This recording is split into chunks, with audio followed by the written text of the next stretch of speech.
Okay, so let's do the practical demonstration of wallpapering.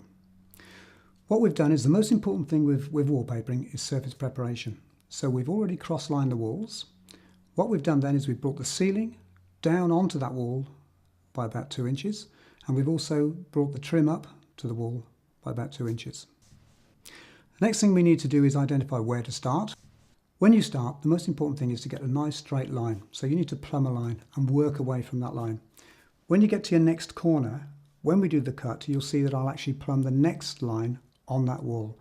And again, it's very important that you plumb out of each corner. Let's get started.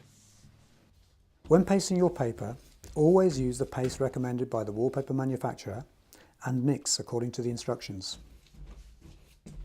If you're pasting the paper, adhere to the soak times to avoid bubbles or stretching. Here I've pre-cut 2 pieces, longer than necessary to allow for pattern matching, and I'm folding them ready to carry to the wall.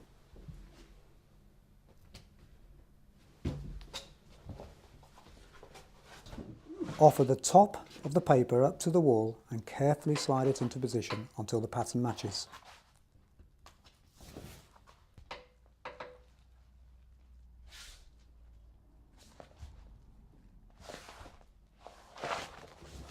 Then use a brush to remove any air bubbles and to ensure good adhesion to the wall. Next, carefully cut the top edge. Here I'm using a knife and a straight edge, but you could use scissors.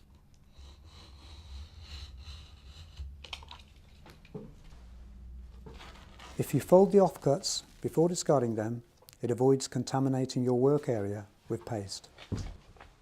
Then, double check the pattern match and sponge off the excess paste with a damp sponge. Carefully unfold the bottom of the paper, checking the pattern matches. Then again, brush this to remove any air bubbles. And cut the bottom edge.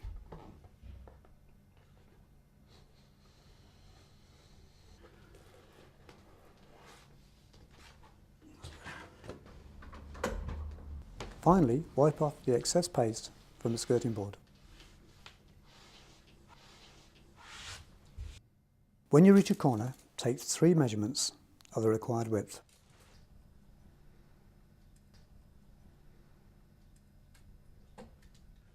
You can then transfer this measurement to the paper.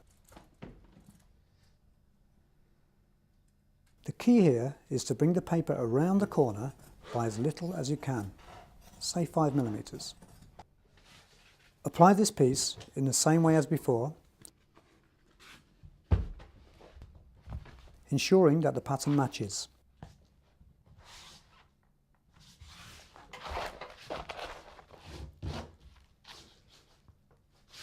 Then use a brush to remove any air bubbles and to ensure good adhesion to the wall.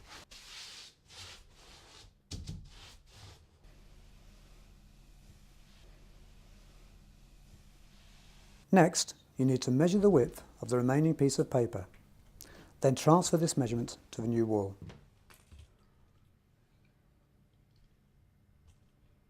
It's then very important that you plumb a line to work from to ensure that this new wall is papered correctly. Where the paper is to overlap, apply polycell border adhesive.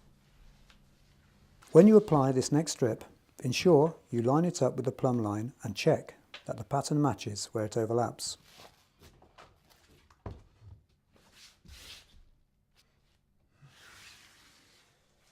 Finally, sponge off the excess border adhesive.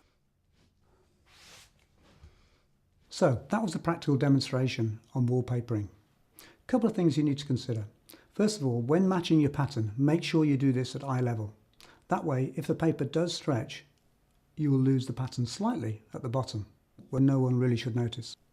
There are other things we cover, things like how to paper around a reveal, how to paper around arches, and probably the most common nowadays is papering a chimney breast. So what we do is we find a centre point and we work out.